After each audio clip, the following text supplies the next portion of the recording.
capítulo 17, primeiro livro dos Reis, versículo de número 8. Deixa eu agradecer ao meu amigo tecladista ali, mas eu não costumo pregar com o teclado, mas muito obrigado, tá bom? No final a gente faz um negócio santo juntos aí, tá bom?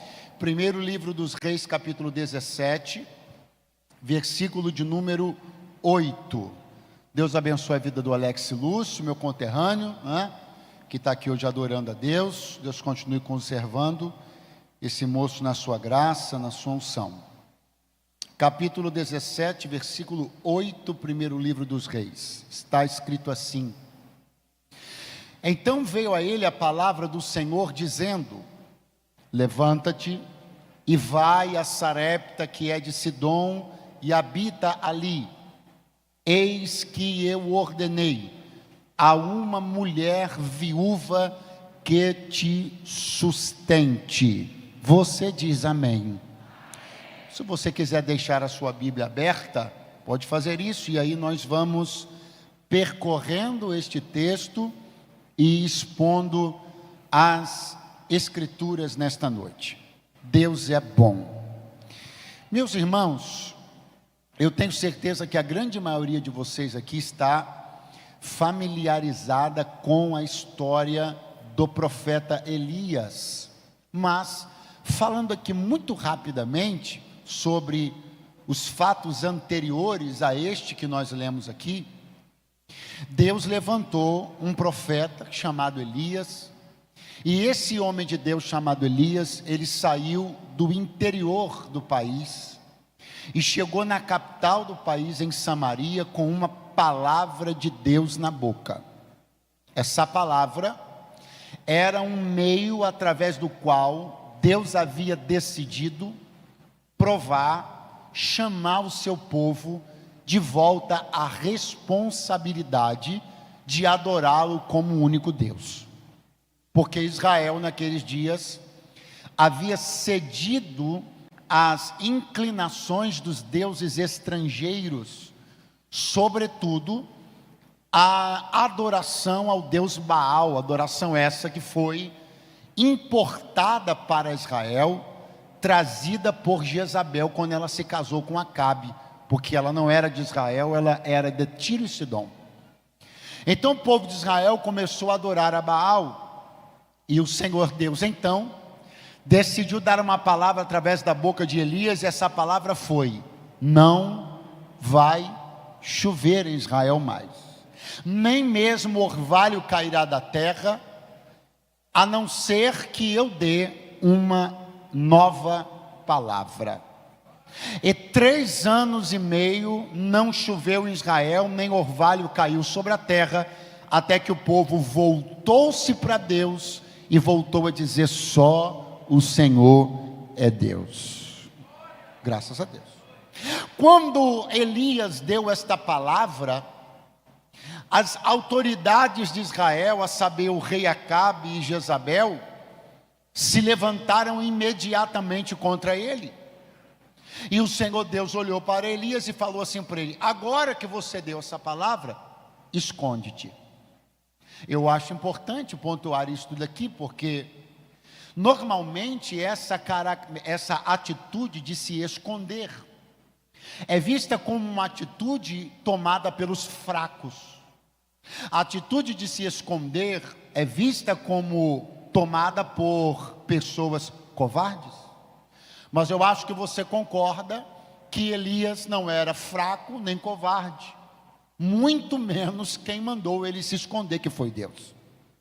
Então o que eu estou vendo aqui é que força, intrepidez, unção, autoridade, nem sempre significam continuar atacando.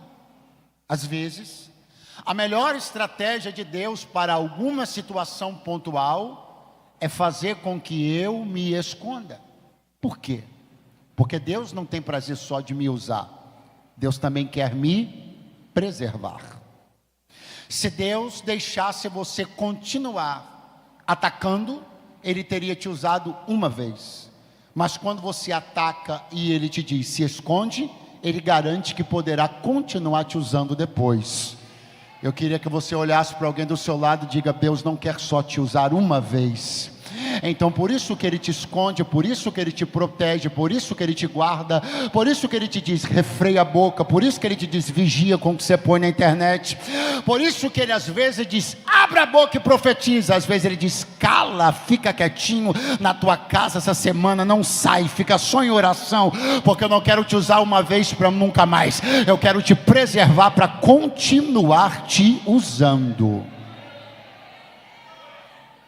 E Elias se escondeu no ribeiro de Querite, e a rotina de Elias basicamente era esta: ele bebia água do ribeiro, comia pão e carne trazidos por um garçom bastante inusitado, um corvo.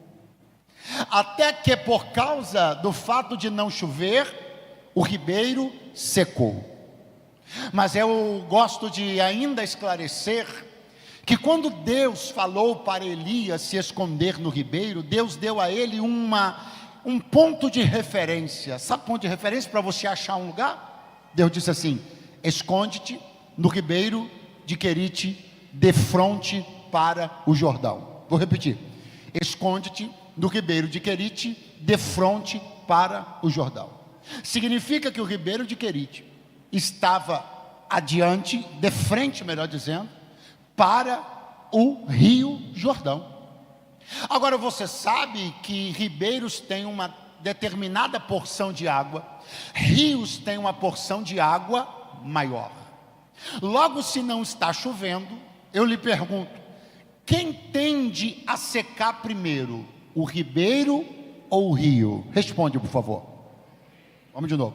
Se o ribeiro tem menos água do que o rio, menos porção e volume de água que o rio, parou de chover, quem tende a secar primeiro, o ribeiro ou o rio?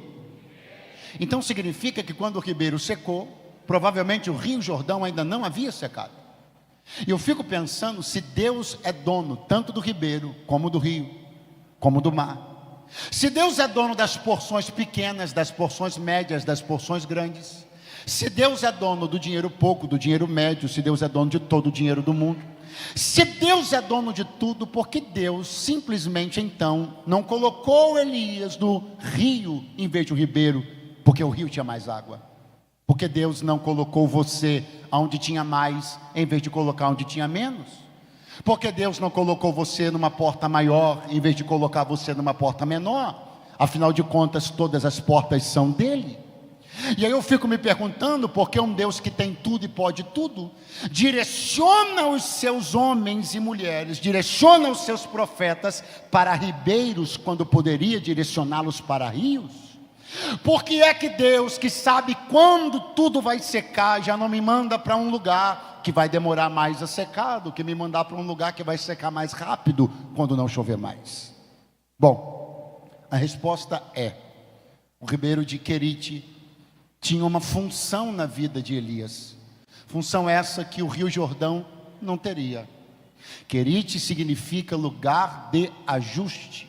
É menos água, mas ajusta. É menos recurso, mas ajusta. Essa porta é menor, mas está te ajustando. Deus me trouxe para dizer: as portas todas são minhas, mas eu vou abrir aquela que vai melhorar você e não só te dar o tamanho do que você precisa. O ribeiro é meu, o rio é meu, o mar é meu, mas isso não é sobre volume de água, isso é sobre você sair dessa fase melhor do que entrou nela. Alguém ainda está por aí para dizer um aleluia? Deus está priorizando a pedagogia, o ensino. Você não está agora num lugar porque é grande ou pequeno, ou isso ou aquilo. Você está onde Deus entende que você tem a capacidade de ser aprimorado nesse lugar. Então, quando a água do ribeiro seca, volta a palavra de Deus a Elias dizendo: levanta-te, vai a Sarepta, que é de Sidom, porque ali eu ordenei a uma mulher viúva que te sustente. Repete comigo para eu ter certeza que você está vivo e ligado. Diga: Sarepta, que é de Sidom. Não tem necessidade de eu dizer para um morador de um país, por exemplo, aqui, vou falar do Brasil, né? Não tem necessidade de eu dizer para você ir em Belo Horizonte, que é de Minas Gerais. Porque todo mundo aqui sabe que Belo Horizonte fica em? Sim ou não? Não estou falando de uma cidade perdida no fim do mundo, não. Estou falando de capitais, de cidades grandes de um país. Não preciso falar para você ir a Recife, que é de Pernambuco. Oi, todo mundo sabe que Recife fica dentro do estado de Pernambuco. Então, se nós temos essa clareza da geografia dos estados e cidades mais importantes ao nosso redor, pensando num país do tamanho do nosso, imagina Elias. Eu estou falando para você de um tempo onde o mundo era minúsculo. Então o que eu estou dizendo para você é que em tese não seria necessário Deus dizer para Elias, Sarepta, que fica em Sidom. Bastaria Deus dizer para Elias, vai para Sarepta, e ele saberia onde é Sarepta. Primeiro porque era uma cidade, um país, Tiro e Sidom, vizinho de Israel, não era longe. Segundo, porque já disse, o mundo era desse tamaninho, então obviamente as pessoas conheciam as cidades grandes ao redor. Não precisava do ponto de vista geográfico, mas precisava do ponto de vista profético e espiritual. Deus estava fazendo questão de lembrar uma coisa para Elias. Qual coisa, pastor? Eu vou dizer agora. Eu estou levantando uma mulher para sustentar você. Glória a Deus. Estou levantando uma pessoa para sustentar você. Aleluia. Ela é de Sarepta. Glória a Deus. Sarepta fica em Tiro e Sidom. Sim, Senhor. Ok. Tá, entendi. Quando você olha para as Escrituras, eu já disse isso há pouquinho, vou repetir. Quando você olha para as Escrituras, não é para o livro do A, do B, não, na Bíblia mesmo, você vai descobrir que a Jezabel, quem eu falei? Aí eu vou abrir um parênteses, a Jezabel que era a arqui-inimiga de Elias. A Jezabel que introduziu a cultura e a adoração a Baal dentro de Israel. A Jezabel que matava profetas e que disse, amanhã a cabeça de Elias não está em cima do pescoço. Essa Jezabel, a Bíblia diz que Jezabel era sidônia. Eu estou dizendo para você que a viúva de Sarepta morava no mesmo país que Jezabel saiu. Eu estou dizendo para você que exatamente do mesmo país aonde veio a maior adversária de Elias, também veio sua maior aliada. E eu fico pensando, porque Deus tem prazer em fazer coisas assim, deve ser para mostrar que Sidom é dele, Israel é dele, Pernambuco é dele, Maceió é dele, o Rio de Janeiro é dele, e para provar uma outra coisa, o quê? Que só para fazer um negócio, para deixar Satanás com raiva dos lugares onde saíram teus piores opositores, Deus vai levantar teus maiores aliados. Se alguém ainda estiver por aí, pegue a mão da pessoa que está do seu lado, diga para ele de onde saíram seus maiores opositores, Deus vai levantar os seus maiores aliados.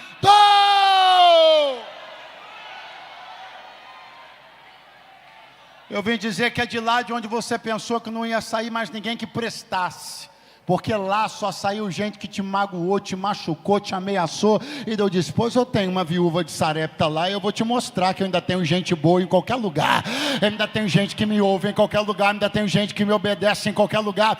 Sidom não vai ficar marcada para sempre como sendo a terra da mulher que introduziu a cultura ao Deus Baal dentro de Israel. Não vem só ameaça de Sidom, vem socorro também. Não vem só assassino de Sidom, vem viúva de Sarepta também.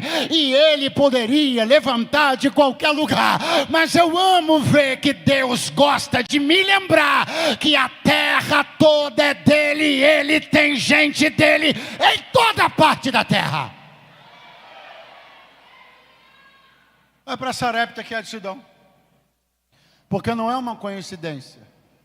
Estou levantando uma auxiliadora para você, exatamente do lugar onde saiu sua maior perseguidora. Vá para Sarepta que é de Sidom, porque isso não foi aleatório. eu escolhi que do mesmo país de onde saiu quem quer tua morte, eu vou levantar quem vai te ajudar a sobreviver. Eu estou declarando na autoridade do nome de Jesus que vai ter surpresa boa chegando aí. De alguns lugares e contextos de onde você pensou que só vinha ameaça, deslealdade, traição, Deus me trouxe para dizer: vou fazer surpresa, vou levantar aliados, provedores, conciliadores, gente amiga, parceiro de oração, dos lugares mais improváveis. E se alguém, por favor, acredita nesta palavra, libera um grito de glória a Deus, que só aqui em Maceió que tem.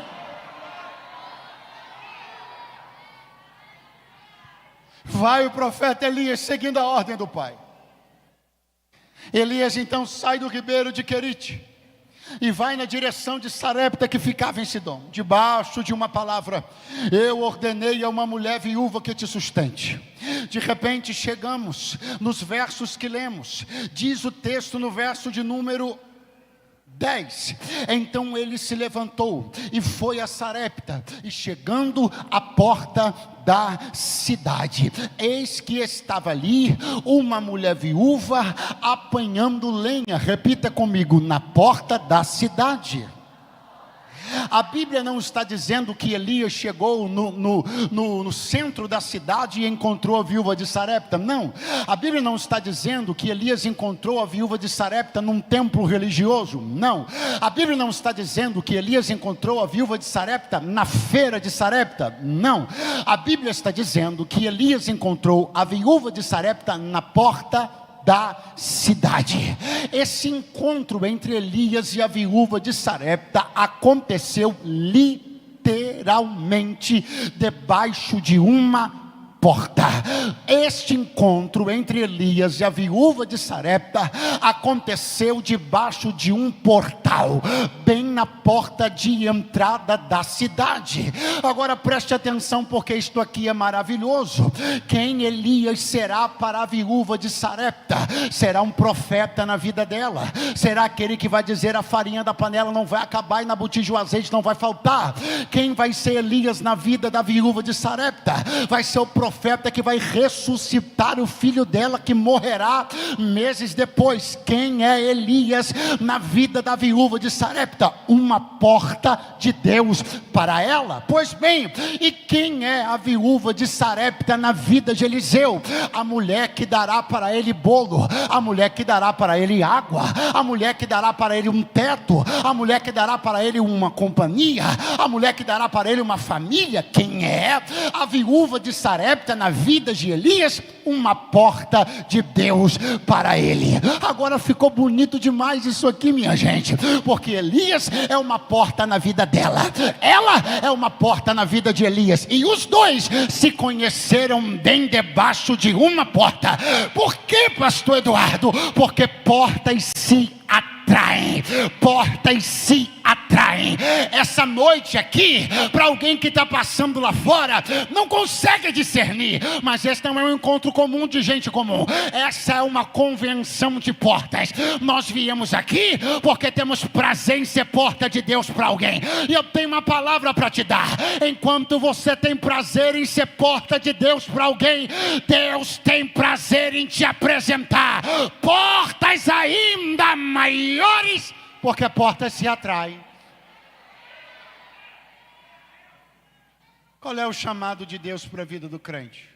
Ter prazer em ser porta na vida de alguém. Deus não me chamou para ser muro, me chamou para ser ponte. Deus não me chamou para atrapalhar, Deus me chamou para facilitar a sua vida. Deus não me chamou para complicar, Deus me chamou para te ajudar a desatar alguns nós. Deus não me chamou para colocar sabão no teu terreno para ficar escorregadio. Deus me chamou para te ajudar a ganhar tração e ir avante.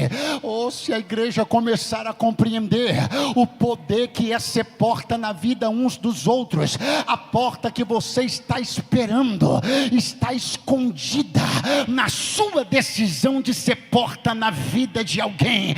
as portas se atraem, os cadeados brigam, as correntes entram em choque, mas quem é porta, encontra uma porta de Deus na vida também. Tenha prazer em facilitar a vida das pessoas. Tenha prazer em deixar rastro de gentileza por onde você passar. Tenha prazer em fazer o bem, porque se você sabe fazê-lo e não faz, peca. Tenha prazer em ser canal de Deus para a vida de alguém. Tenha prazer em ser como aquele homem que estava no palácio de Faraó e se lembrou de José. Lembra de alguém, facilita para alguém, fala com alguém sobre alguém, seja canal de Deus para a vida de alguém. Eu tenho uma palavra de Deus no último dia do mês de setembro. Amanhã já é o primeiro dia de outubro, o primeiro dia do último trimestre de 2025. Levante a mão. Você vai ser porta de Deus para alguém, e Deus te apresentará a porta que você precisa para passar. Quantos acreditam nisso? Digam graças a Deus. Elias, uma porta para a viúva. A viúva, uma porta para Elias. E os dois se encontram, se conhecem, se cumprimentam e têm suas histórias entrelaçadas para sempre, bem debaixo dos umbrais de uma grande porta. Pastor Eduardo, o que a viúva de Sarepta fazia na porta da cidade? O que ela saiu para fazer aquele dia? O que ela estava fazendo ali? As escrituras contam para nós. A viúva havia ido apanhar lenha. Repete comigo: a viúva havia ido apanhar lenha. Aonde é que a lenha que a viúva saiu para apanhar estava? Debaixo de uma? Aonde foi que ela encontrou com Elias? Debaixo de uma? Mas ela saiu naquele dia em busca de lenha. Eu queria muito que você redobrasse a sua atenção para você entender uma coisa. É verdade que o encontro aconteceu na porta. É verdade que Deus abriu uma porta para a viúva. É verdade que ela foi porta para Elias. É verdade que ela recebeu uma palavra que mudou sua vida para sempre. Tudo isso é verdade. Mas também é verdade que na noite anterior, se você perguntasse para a viúva de Sarepta: aonde você vai amanhã de manhã? Ela não diria: eu vou atrás de uma porta. Ela diria: eu vou buscar lenha. Se você tivesse encontrado a viúva de Sarepta na manhã daquele dia e tivesse dito para ela: dona viúva, a senhora está indo para onde? Ela não teria respondido: estou indo atrás de uma porta. Ela teria respondido: eu estou indo buscar lenha. Pastor, mas ela achou a porta, mas não estava procurando a porta, estava procurando a lenha. Pastor, mas tudo acabou em porta, mas tudo começou com lenha. Eu preciso dizer uma coisa para alguém esta noite aqui: se você trocar as suas motivações, você terá boas surpresas de Deus nos próximos dias.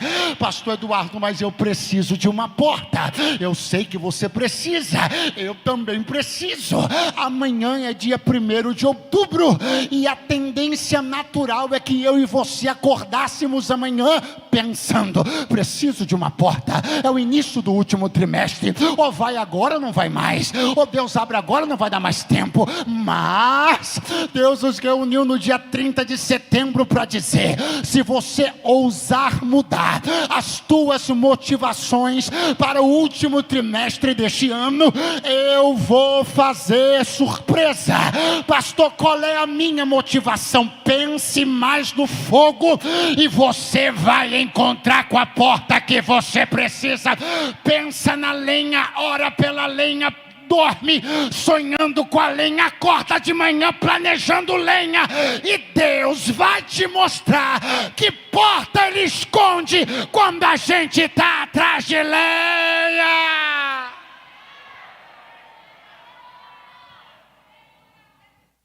É só uma questão de mudar a perspectiva. É só uma questão de mudar a prioridade.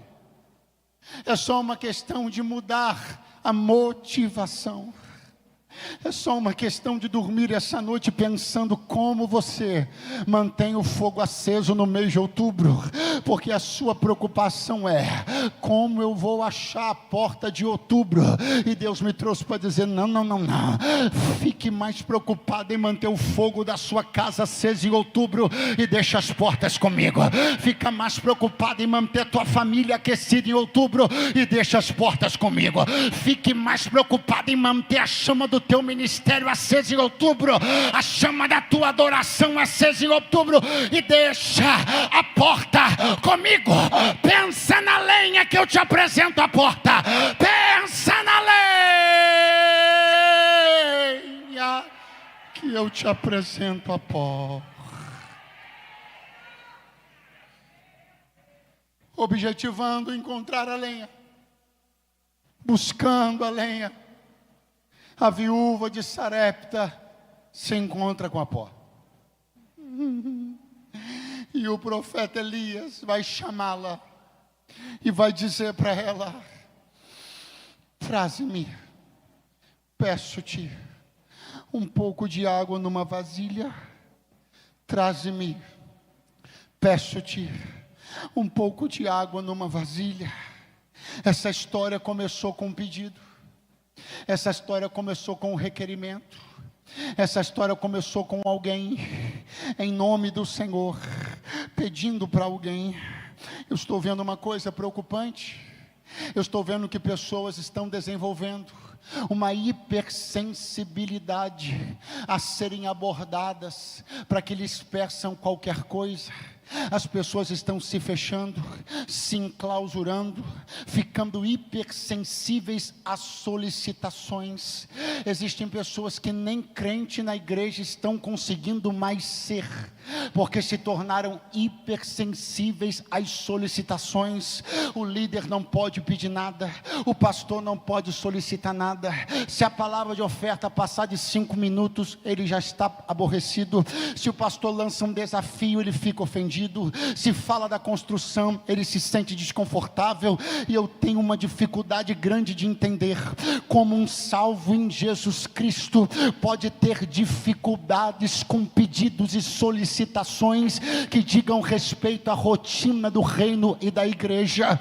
Eu gostaria, com muito carinho, mas não por isso sem autoridade devida, dizer para você: repense o seu cristianismo, repense a sua espiritualidade. Se você tem dificuldade de ser acessado, solicitado, se você fica nervoso, desconfortável quando alguém da igreja te pede alguma coisa, você precisa reavaliar os seus conceitos, porque é normal num ambiente de fé que as solicitações cheguem. Na comunidade de fé, servimos-nos uns aos outros e suportamos-nos uns aos outros em amor. Pedir é normal, pedir é natural. E Elias disse para ela: eu vou te fazer um pedido.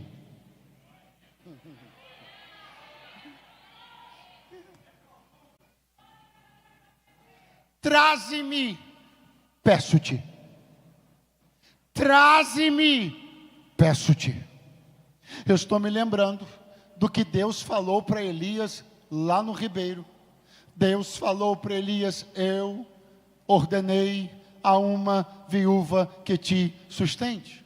A notícia que Deus deu para Elias foi: eu dei uma ordem para ela. Eu dei uma ordem para ela. Aí Elias se encontrou com ela e disse: eu quero te fazer um pedido. E Deus tinha dado uma, muito fraco. Alguém ainda está por aí, diga amém? Eu não vou demorar. Escute aqui. Deus tinha dado uma. Todos estão me ouvindo bem? Deus tinha dado uma. E Elias chegou dizendo: eu quero fazer um. Mas Deus não tinha dado uma. E por que ele está fazendo um? É porque Elias entendeu uma coisa que, por mais simples que seja, tem profeta que ainda não entendeu. Deus é Deus, profeta é profeta. Deus dá ordem, Profeta faz pedido. Gentileza ainda abre porta. Pastor, mas Elias é quem tem a unção. Mas nem por isso vai deixar de ser gentil. Pastor, mas ela é uma porta que Deus já deu uma ordem. Nem por isso Elias vai meter o pé na porta. A verdade é que Elias tinha em mente uma coisa que muda tudo. O Senhor falou para ele: Elias, eu ordenei a uma mulher viúva que te sustente. Deus não disse para Elias: ela vai te dar um copo d'água. Deus não disse para Elias: ela vai te dar um pix.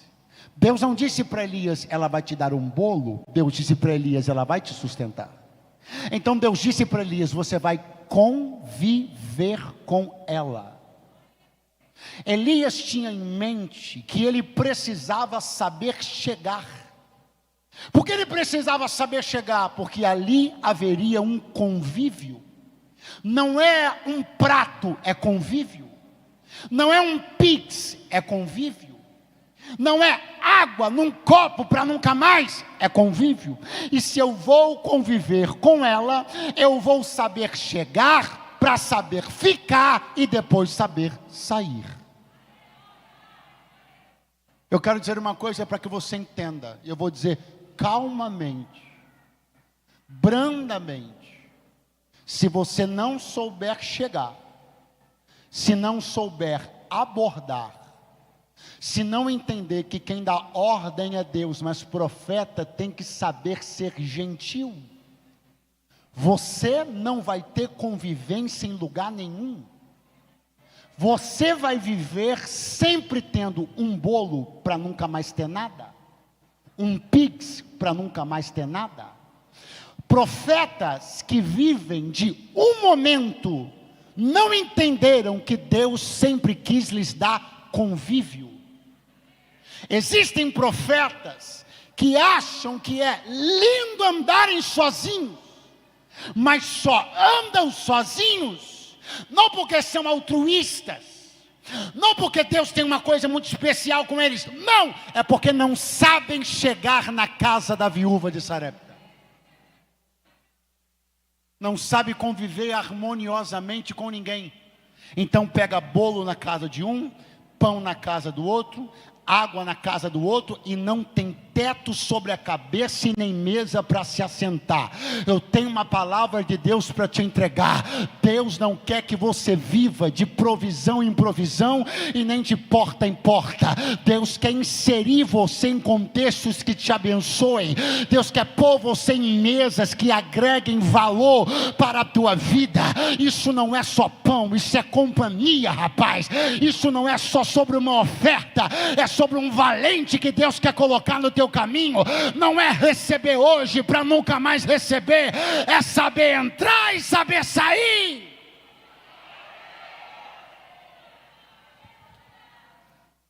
Eu estou pedindo, eu quero fazer um pedido, porque eu estou entendendo que o que Deus mandou eu fazer aqui é ter convívio com a senhora e com seu filho. Porque se Deus quisesse que Elias tivesse apenas uma provisão, Deus continuava usando o corvo. Se fosse só por pão, Deus continuava usando o corvo. Se fosse só por comida, Deus continuava usando o corvo.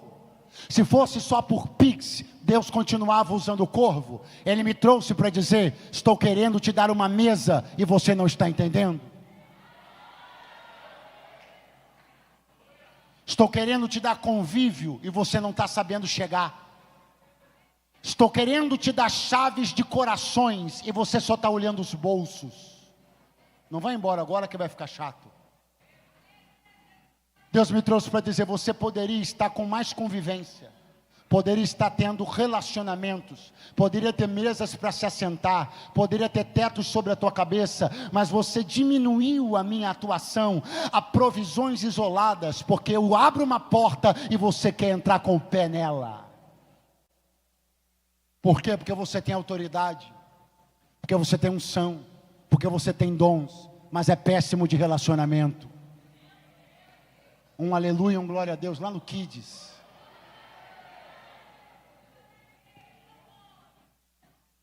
Pastor, a vida de Elias melhorou? Melhorou.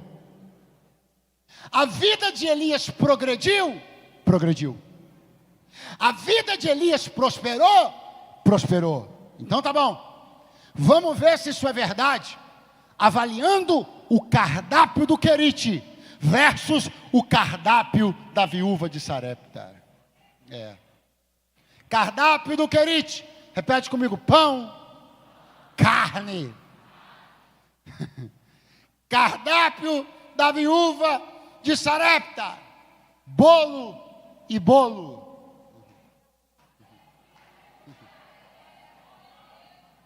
Pastor Eduardo, então não deu certo não. Não teve progresso. Não teve? Não teve. Porque se no Ribeiro era carne e na casa da viúva é bolo, bolo e bolo, se não melhorou o cardápio, não teve progresso. Esse aí é o seu problema. Você acha que vida de crente só melhora quando melhora o cardápio. Vida de crente não melhora quando melhora o cardápio. Vida de crente melhora quando melhora a companhia.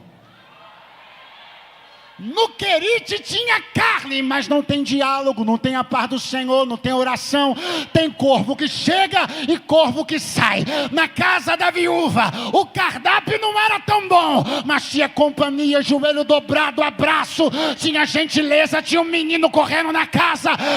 Pastor, eu olho para a mesa e acho que a vida piorou. Olha para as cadeiras e tu vai ver que Deus tem colocado gente boa para sentar contigo.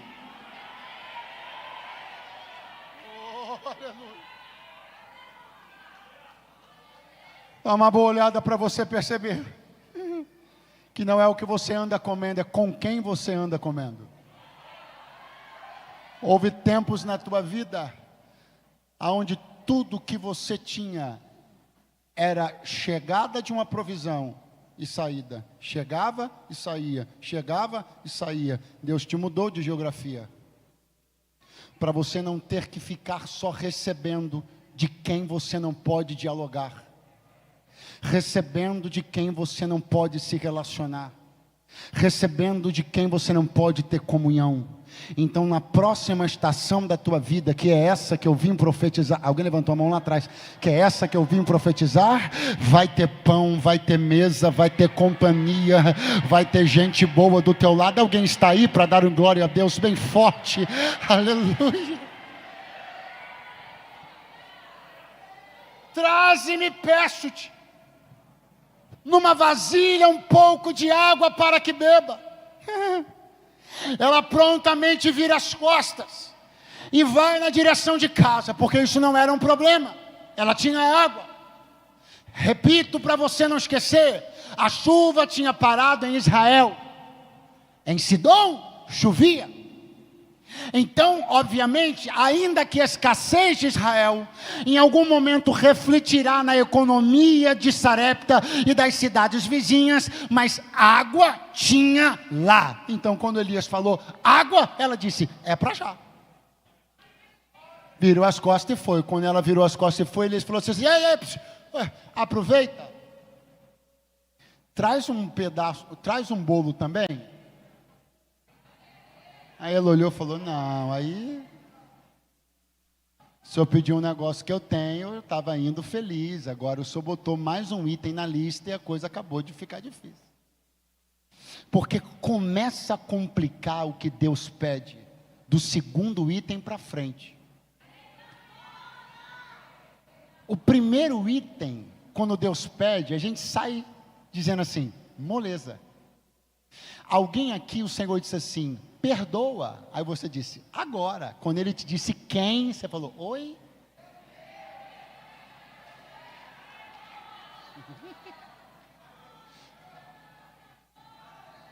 Ela olhou para ele e disse assim: o quê?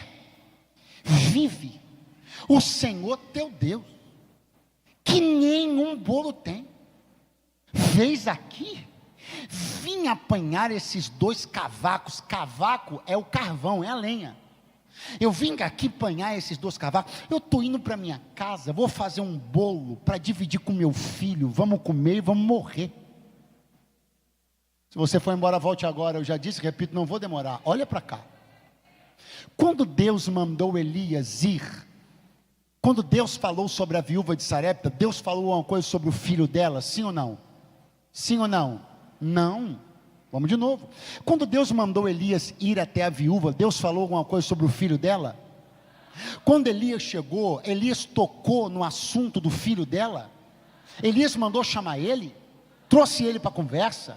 O menino estava no contexto, sim ou não? Não. Quem trouxe o menino para a conversa? Ela. Mas veja de que forma e por que razão ela trouxe o menino para a conversa. Menino esse que estava em casa, Deus não falou sobre ele, Elias não falou sobre ele não tinha nada com o assunto, mas ela trouxe o menino para a conversa, numa atitude muito sagaz, que eu vou descortinar para você ver aqui agora. Porque uma coisa é você tirar o bolo de uma adulta, de um adulto, agora tirar de uma criança. Ela olhou e disse assim: eu vou desarmar esse profeta agora, quer ver? Ele vai me pedir desculpa, porque eu vou trazer um assunto que ele vai ficar sem graça. Eu acho que até Deus vai me pedir perdão por ter me pedido esse bolo. Profeta, você não está tirando só de mim não, você está tirando do meu filho. Você vai ter coragem? Mudou alguma coisa? Mudou alguma coisa? Porque por mais que você queira trazer alguns dramas da sua família para a conversa, achando que Deus vai mudar de ideia naquilo que te pediu, Ele me trouxe para dizer uma coisa: não seja covarde usando seus filhos como escudo. Filho na Bíblia é flecha, não é escudo. Para de usar sua família como desculpa para não entregar o que Deus te mandou entregar. Não vai mudar absolutamente nada. Se você está achando que Deus vai te pedir desculpa depois de você falar das tuas crianças, se você está achando que Deus vai dizer que errou o endereço depois que você disser como está a tua conta bancária, Ele me trouxe para dizer: não me confunda com os homens. Eu não vim te trazer mais um problema, eu vim resolver os problemas que você tem.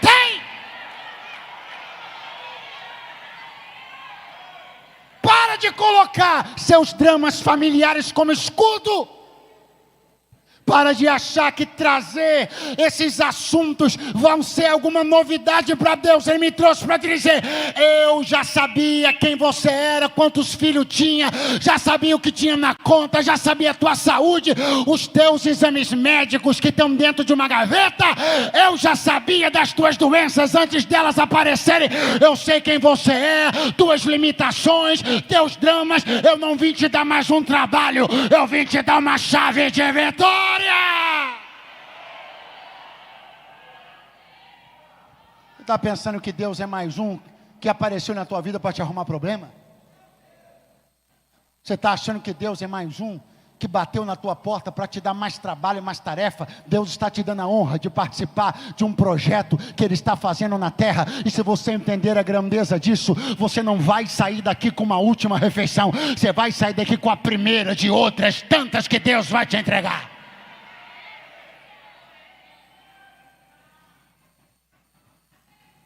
Você tem coragem de tirar bolo de um menino?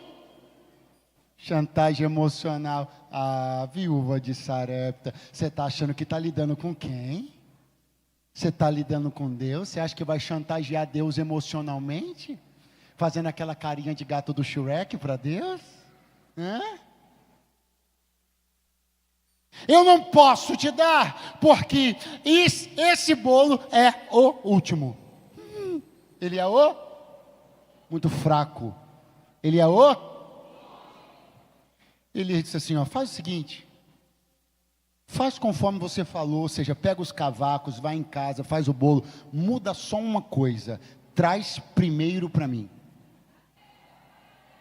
Nós temos duas palavras antagônicas, presta atenção, uma está na boca da viúva, uma está na boca do profeta. Palavras antagônicas. Quais são essas palavras? Último e primeiro. Só que nós estamos falando de duas pessoas, duas bocas, duas palavras e o mesmo bolo. Vou de novo. Duas pessoas, duas bocas, duas palavras e o mesmo bolo. O mesmo bolo que na boca da viúva tem nome de último, na boca de Elias tem nome de... Aí, por definição, por semântica, o último é o último. Não tem nada depois do último, sim ou não? Sim ou não? Por semântica, depois do primeiro, necessariamente tem que vir mais um. Então, a viúva está dizendo, último. E Elias está dizendo, pois depois desse, não tem mais nada. Se você pegar esse, trouxer para mim, eu mudo o nome dele. Não é mais o último, é o primeiro. E se ele é o primeiro, necessariamente vem mais bolo depois dele. Eu vim liberar uma palavra para quem está com graça de Deus ainda e força para levantar a mão. Se este bolo trocar de mão, ele vai deixar de ser o último e vai passar a ser o primeiro. Se você tiver coragem de entregar o que Deus está te pedindo, ele vai tirar a finitude e vai dar continuidade para essa história. Sabe por quê, viúva? Porque assim, não te digo eu, diz o Senhor, a farinha da panela não vai acabar. Não, acho que você ouviu, deve ter ouvido eu dizer batatinha quando nasce esparrama pelo chão. Vou tentar de novo. Assim diz o Senhor, a farinha da panela não vai acabar. E na botija o azeite não vai faltar. A profecia acabou? Não. Até que chova novamente em Israel. Até. Pastor Eduardo, tem farinha? Tem. Até chover de novo. Pastor Eduardo, tem azeite? Tem. Até chover de novo. Pastor Eduardo, Deus estava se responsabilizando que a viúva podia ficar tranquila. Era só ir na panela que a farinha estava lá, por conta de Deus. Sim, até chover. Pastor Eduardo, Deus estava se responsabilizando que era só a viúva ir lá, procurar na botija todo santo dia, sem precisar fazer nada, e o azeite estaria lá. É isso mesmo? É, até chover. Essa parte a gente não prega. E essa gente inclui a mim, que também não pregava. Mas o milagre tinha um dia e uma hora determinados por Deus para acabar. Pastor, eu gosto de milagre que continua, pois hoje você vai encontrar a beleza do milagre que acaba. Eu te entendo de não dar glória a Deus, eu também não teria dado. Mas existe uma beleza no milagre que acaba, e eu vou te ensinar a enxergá-la para a gente encerrar essa noite. Repete comigo, tem uma beleza no milagre que acaba. Maná foi milagre.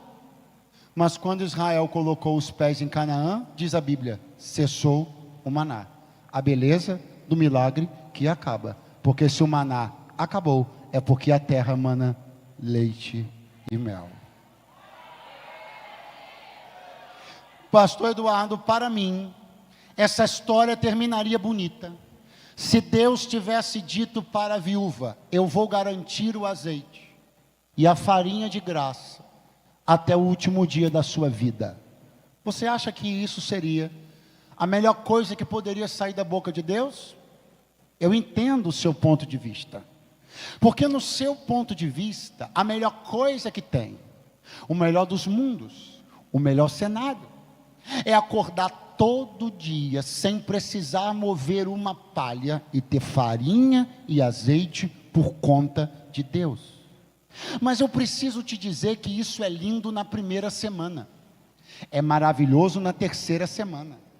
No final do primeiro mês, Alex, ainda é espetacular. Mas conforme o tempo vai passando e o indivíduo dentro de casa não gera a sua farinha, não gera o seu azeite, a dignidade dele começa a ser minada. E o que o homem não sabe, Deus já viu, que se esse milagre durar mais tempo do que deve durar, você vai perder a capacidade de confiar na sua capacidade de gerar azeite e farinha para a sua casa.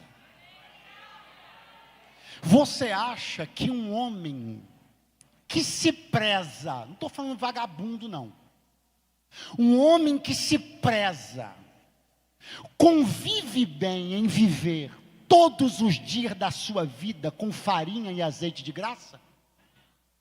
Você acha que uma mulher de Deus, estou falando desocupada não, uma guerreira de Deus, conviverá bem até o último dia da sua vida, não ser capaz de arregaçar a manga e prover para os seus filhos farinha e azeite para dentro de casa? Deixa eu te dizer uma coisa, milagre que passa da data, começa a minar a dignidade de quem está recebendo. Você não tinha esse ponto de vista, mas eu vim te apresentar.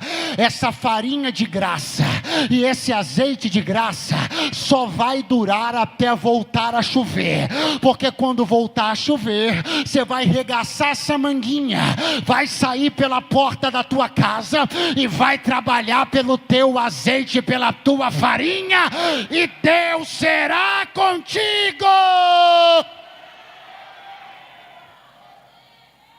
Pastor Eduardo, o que aconteceu na economia de Sarepta? Vou te explicar, é simples. A pujante e poderosa Samaria está seca. Israel, o grande país vizinho, está seco. Em Sarepta chove, mas a sequidão de Israel reflete na economia de Sarepta. Tanto é que a viúva tinha água, mas só tinha um bolo.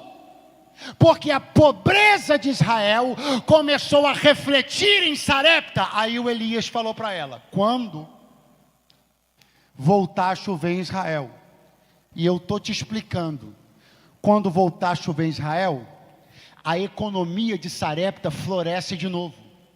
Quando começar a chover em Israel, vai ter emprego em Sarepta de novo. Quando começar a chover em Israel, o mercado de Sarepta aquece de novo. Então, quando começar a chover lá, a senhora dona viúva vai pegar esse menino, e você, seu filho, e chuva e Deus vão construir uma história de sucesso nessa cidade. Porque eu não vim pregar para quem quer azeite e farinha de graça a vida inteira. Eu vim pregar para quem está recebendo uma provisão só enquanto não chove, porque quando voltar a chover, eu vou prosperar nessa cidade. E se alguém vem comigo nessa palavra, libera um grito de glória a Deus agora.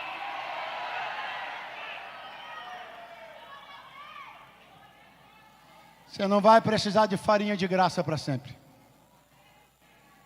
Você não vai precisar de azeite de graça para sempre.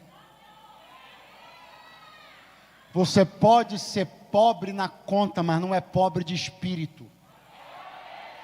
E por você não ser pobre de espírito, Deus me trouxe para te dizer: tu não viverás de assistencialismos. Eu vou te dar meios, vou te dar chuva, vou te dar saúde, vou te dar braço, para tu sair pelas ruas de Sarepta e ganhar teu pão. E eu serei contigo, e comprar teu azeite, e eu serei contigo, e eu farei na tua vida outros milagres. Mas desse aí, tu não vai precisar mais, porque eu vou fazer chover sobre Israel outra vez.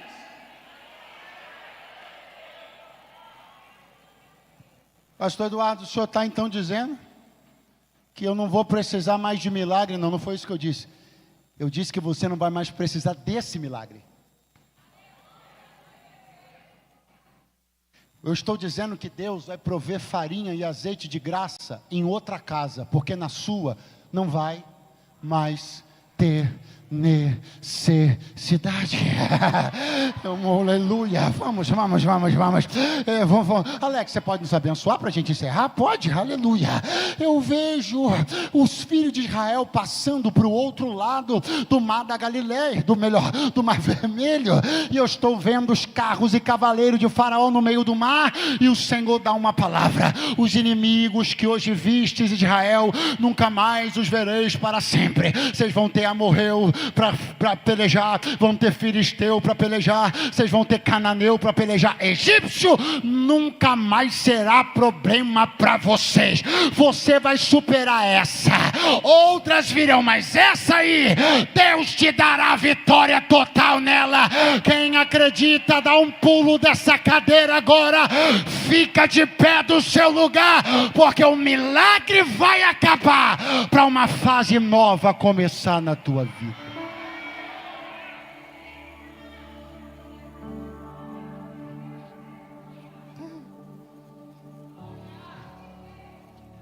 Eu vou pedir uma licença para pensar um cenário absolutamente provável.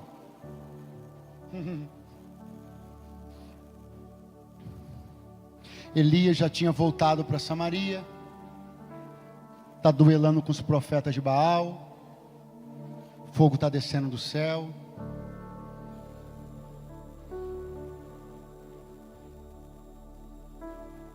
Ele está mandando o menino ver o que tem no céu. O menino está falando que tem uma pequena nuvem. Enquanto isso, lá em Samaria, lá em Sarepta, a viúva de Sarepta acordou de manhã e foi fazer o que sempre fez: dar uma olhada na provisão que nos últimos meses batia impreterivelmente todo dia por conta de Deus. Levantou a panela, não tinha farinha. Olhou no fundo da botija, não tinha azeite. O menino chega com a mão no estômago para tomar café da manhã. Olha na panela, não tem farinha. Olha na botija, não tem azeite. Olha para a mãe, diz: mãe, Deus abandonou a gente. A mãe vai olhar para o menino e vai dizer: não, Deus está com a gente de um jeito diferente a partir de hoje.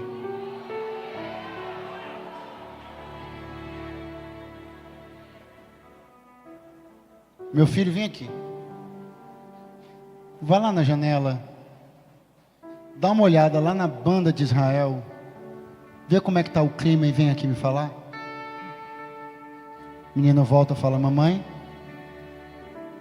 as nuvens estão pesadas, escuras, está caindo um temporal em Samaria. A dona viúva dá um sorriso, fala: filho, Deus não nos abandonou. Ele sempre disse que esse milagre ia acabar um dia, mas ele disse que quando esse milagre terminasse, é porque estava chovendo de novo. E se está chovendo de novo, amanhã de manhã, eu e você vamos correr atrás do que é nosso nessa cidade. Amanhã de manhã nós vamos empreender, negociar, vamos crer, vamos bater, e Deus vai fazer. Baracante o Celeproma.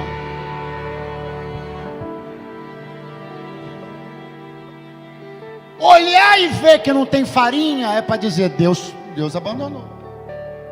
Olhar e ver que não tem azeite é para dizer: Deus abandonou. Ou então é para entender: Deus está comigo a partir de agora, de um jeito,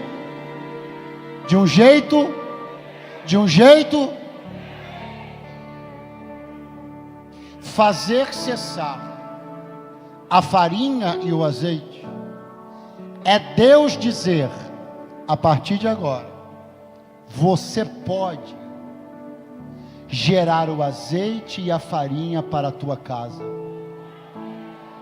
É dizer: eu acredito que você possa empreender, negociar e crescer sem que eu te dê de graça todo dia. Quem é pai e mãe aqui? Eu gosto de dar esse exemplo. Quem é pai e mãe aqui? A grande maioria aqui passou pela experiência que eu vou narrar agora.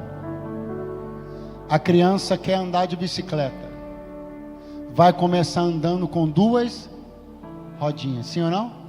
Sim ou não? Chega um dia em que o pai vai lá, pega a chave, tira uma rodinha. Ele tirou, não tirou? Isso não é uma subtração? Não é tirar? E aparentemente tirar não é uma coisa ruim, a farinha que some, o azeite que some, a rodinha que sai. Mas a criança está andando, se equilibrando, mostrando sua capacidade de se virar. No outro dia, vai tirar a outra rodinha. E o pai vai colocar a mão nas costas e vai dizer assim: vai. E o orgulho é imenso. Porque aquele menino que precisava tanto desse auxílio, não precisa mais, sabe se equilibrar agora. Algumas rodinhas têm que ser desparafusadas da nossa vida, para a gente não desenvolver atrofias e dependências, que vão diminuir a nossa capacidade de ser, de conquistar, de crescer. Deus me trouxe para dizer: não foi o diabo que te roubou, não, fui eu que desparafusei a rodinha. Você estava muito acostumado a se equilibrar com certos apoios, mas eu vou tirar a farinha, vou tirar o azeite, vou mandar a chuva, vou dar um tapa nas tuas costas e te dizer: vai que eu sou contigo. Ou levanta a tua mão mais alto que você puder, lá em cima, bem lá em cima. É o tempo de provisão de Deus. Você e a chuva vão construir uma história de poder nessa cidade. Quem diz amém? Quem diz amém? Quem diz graças a Deus? Deixa o Espírito Santo ministrar no teu coração. Deixa ele ministrar. Pra me envergonhar, deixa ele ministrar no teu coração. Mas não vai. Deixa ele te dizer quais são os planos dele pra tua vida. Porque eu não estou sozinho nessa guerra. Está comigo o braço forte do Senhor, aquele que acalma o vento, aquele que aquieta o mar, que tira a força do fogo e faz o leão jejuar. O Deus que derruba as muralhas, da estéril faz mãe de filhos, é o mesmo que brada do alto: não temas, sou contigo. Deus já tem um caminho aberto pelas águas, vai romper muitas fontes em meio ao deserto. Haverá nuvens que trazem chuvas de bênção. Deus te dá escape e livramento. Aquele que acalma o vento, ele está aquele que aquieta o mar, que tira a força do fogo e faz o leão jejuar. O Deus que derruba as muralhas, da estéril faz mãe de filhos, é o mesmo que brada do alto: não temas, sou contigo. Deus já tem um caminho aberto pelas águas, vai romper muitas fontes em meio ao deserto. Haverá nuvens que trazem chuvas de bênção. Deus te dá escape e livramento. Levante as tuas mãos o mais alto que você puder. Porque assim diz o Senhor: a farinha da panela não vai acabar, na botija o azeite não vai faltar, até que chova de novo sobre a terra. Quando você procurar a farinha e não achar, quando procurar o azeite e não achar, quando procurar um auxílio e não achar, lembra que Deus está te dizendo: eu confio, eu acredito que você vai se levantar, e com a chuva que eu vou mandar, outros milagres vão acontecer na sua vida, na sua casa. Quem acredita nisso, se expresse de alguma maneira na noite.